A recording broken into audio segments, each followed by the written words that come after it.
People who live in liberty think differently than people who live in bondage. Not only do they think differently, they speak differently, and that means they must be educated differently.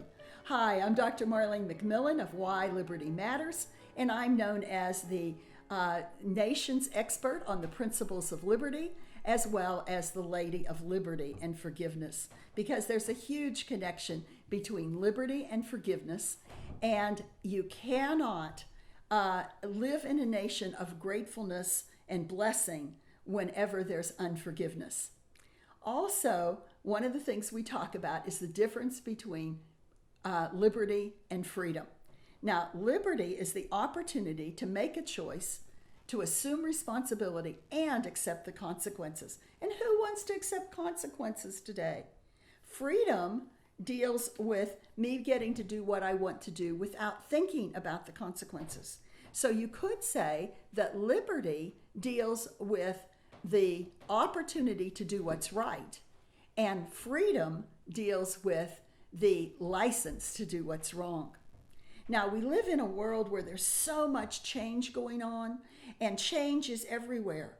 And there's actually what's called a language of change. And we have Christians speaking this without realizing that change really means the movement from a belief in absolute truth, from a belief in objective reality, to a belief in relativism, where anything goes and any idea is okay if I can justify it within myself.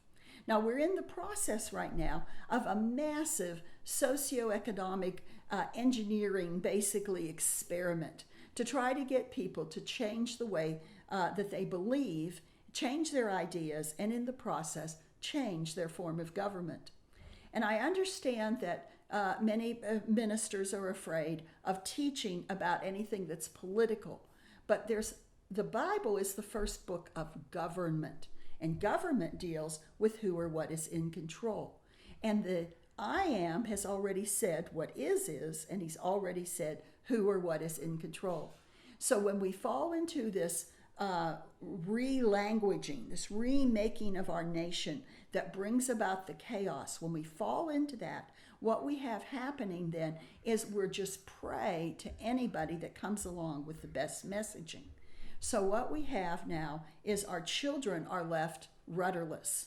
And so in that process, one of the ways that you help them is, first of all, teaching them what this dialectic process is so they're not caught up in it. And then you also, you cannot teach every issue or every problem somebody will have for the next 50 years. But you can teach them the immutable laws of the universe that are the biblical principles that work in every culture, in every language, at all times. And in that way, prepare them to be wise and prepare them to know how to rule and reign with Christ. So people tune in. What we have going on at Why Liberty Matters is we actually teach what the Bible says about law, government, history, economics, and education. And we have weekly webinars where people tune in from all over the world to study together, to learn about these things. And some of them call it their weekly sanity check. And it's hardcore, folks. It's not for the light at heart. It's actually hardcore teaching. One of the things we've talked a lot about is we don't talk a lot about the problem. We spend more time talking about the solution. So we have measured, thought through, well-built teachings about social justice and why what's being portrayed as social justice is just a euphemism for Marxism. So I want to really invite you to come and join us. We have teaching about critical theory and how this critical theory, many of you in seminary were taught higher criticism. And we didn't realize in seminary that higher criticism was a form of critical theory.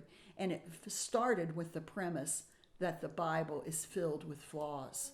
So what we have going on is that liberty really matters. Without liberty, what would you do? So come and join us at whylibertymatters.com. Thank you.